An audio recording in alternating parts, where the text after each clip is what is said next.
Hello everyone. We were doing NCERT book class 3 English unit 4 chapter A Little Fish Story. हमने ये story read कर ली है, समझ ली है, क्वेश्चन आंसर्स भी देख लिए हैं, न्यू वर्ड्स भी देख लिए हैं और इसकी एक्सरसाइज भी कर ली है. अगर आपने नहीं देखा है तो इस वीडियो के डिस्क्रिप्शन बॉक्स में लिंक है, उस पर जाइए, क्लिक कीजिए और देख लीजिए. आज हम इस चैप्टर से रिलेटेड वर्कशीट करने जा रहे हैं और उस वर्कशीट से रिलेटेड इंफॉर्मेशन मैं आपको इसकी एक्सप्लेनेशन में दे चुकी हूँ. डिस्क्रिप्शन बॉक्स अगर आपको नहीं देखना आता है तो देखिए इस वीडियो के नीचे इस वीडियो का नेम दिया हुआ मिलेगा, उस नेम पर क्लिक कीजिए, सारा नीचे डिस्क्रिप्शन बॉक्स अपने आप ही ओपन हो जाएगा. ठीक है, तो आइए चलते हैं वर्कशीट पर. Yes, this worksheet is based on competency grammar. क्या करना है इसमें? First question is write the collective nouns for group of the following animals. कि हमें ये एनिमल्स दिए हुए हैं, इनके ग्रुप के लिए कलेक्टिव नाउन क्या है उसका नाम लिखना है. देखिए सबसे पहले मैं आपको बताती हूँ व्हाट इज कलेक्टिव नाउन. एक ग्रुप, मैंने आपको चैप्टर एक्सप्लेन करते हुए भी बताया था, जैसे आपका जो ग्रुप है, स्टूडेंट्स का जो ग्रुप है उसको क्लास बोलते हैं. कई क्लासेस का जो ग्रुप है उसे स्कूल बोल दिया जाता है. ठीक है, तो इसी तरह से तो वो जो स्कूल और क्लास हमने यूज किए, कलेक्टिव नाउन मीन्स जो नाउन्स हमारे कलेक्ट हो गए उसके लिए हमने एक वर्ड दे दिया, क्लास एंड स्कूल. ठीक है, तो इस तरह से ये कलेक्टिव नाउन बन जाते हैं. और ये जो हमारे एनिमल्स इसमें दिए हुए हैं, buffalo, fish, bats, dogs and all, ये जब कलेक्ट करते हैं तो उस ग्रुप को भी एक नेम दे दिया जाता है. वो नेम क्या है आपने लिखना है. जैसे बफेलो है, बफलो के ग्रुप को हम बोलते हैं गैंग, राइट हियर. फिश के ग्रुप को आप वीडियो में सुनिएगा, मैंने बताया था, आपके चैप्टर में भी दिया हुआ है और लिखिएगा यहाँ.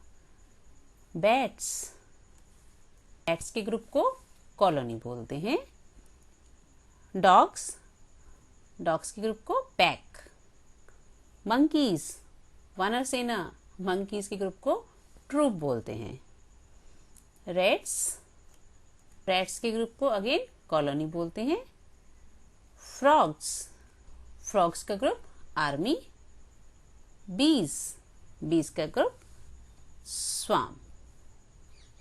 ठीक है, तो इस तरह से मैंने ओरली बता दिया है, आप इसे कंप्लीट कीजिएगा. Next question, write the plural of following. कुछ मैंने प्लूरल दिए हैं, यहाँ सिंगुलर दिए हैं, आपको उनके प्लूरल्स लिखने हैं. और वो प्लूरल्स जो हैं वो बेस्ड हैं कुछ रूल्स पर. जैसे नो चेंज प्लूरल्स मीन्स ये जो वर्ड हैं ये एज इट इज रहेंगे, whether they are used in singular और प्लूरल. सिंगुलर भी शीप ही रहेगा, शीप का शीप ही रहेगा, डियर का डियर ही रहेगा, फिश का फिश ही रहेगा, हेयर का हेयर ही रहेगा, मूज का मूज ही रहेगा. मूज होता है हमारा अमेरिकी डियर. ठीक है, तो अमेरिकन डियर. और फिश के लिए मैंने आपको बताया था, चैप्टर में भी एक्सप्लेन किया था कि फिश का फिशेज जो है वो यूज होता है when we talk about species of fish. Otherwise fish का फिश ही रहता है. तो ये जो हमारे सिंगुलर हैं, ये नो चेंज वाले प्लूरल सिंगुलर हैं, इनका सिंगुलर और प्लूरल सेम रहता है. Next, yes, plurals with mid word vowel change. अब ये जो हमारे प्लूरल्स सिंगुलर दिए जाएंगे, इसमें जो ये मिड वॉवल है ये चेंज हो जाएगा और इसका प्लूरल बन जाएगा. मैन क्या हो जाएगा? Men, MEN, men. Women, WOMEN. Goose, गीज.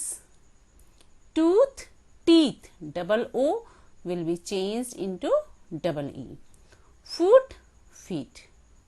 Okay, इस तरह से यूज टू हो जाइए आप इन सिंगुलर प्लूरल के. Next, circle the verb from the words given below.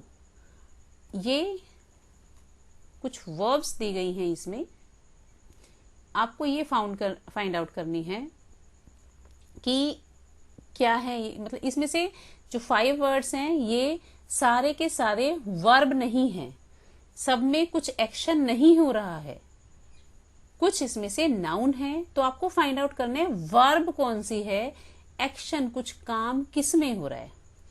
देखिए, एवरीथिंग, सभी चीज. अब इसमें कोई काम हो रहा है, कोई एक्शन हो रहा है, नहीं, तो इट मीन्स ये वर्ब नहीं है. स्विमिंग क्या होता है, तैरना, डेफिनेटली काम होता है, हाथ पैर हिलाना पड़ता है. This is verb. क्या है वर्ब, जिसमें कोई एक्शन होता है, इसे सर्कल करना है.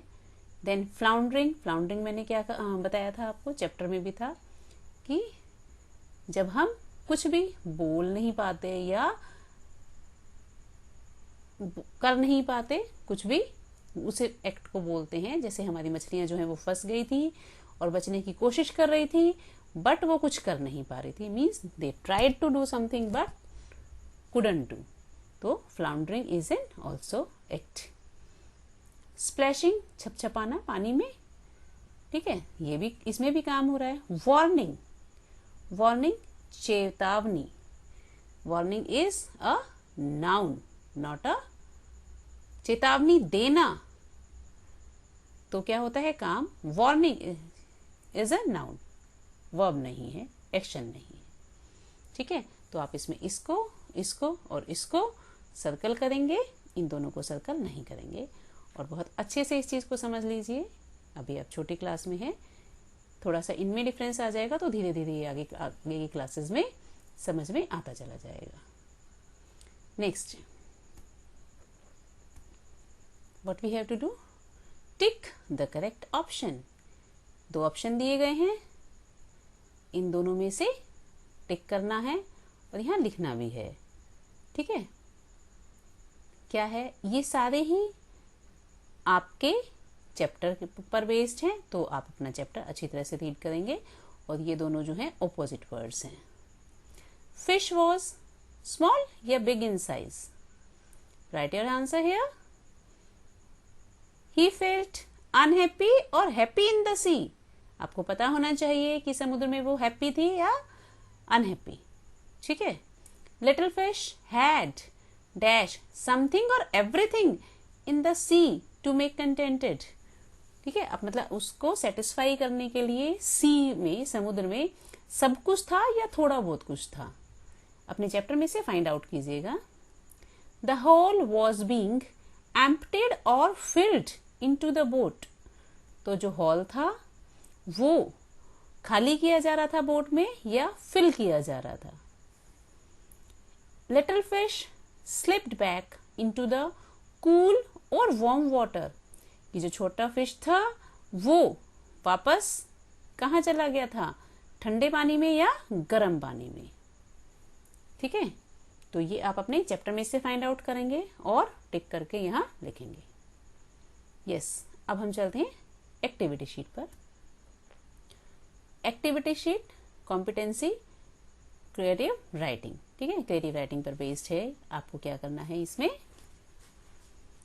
Right 5 lines about the picture.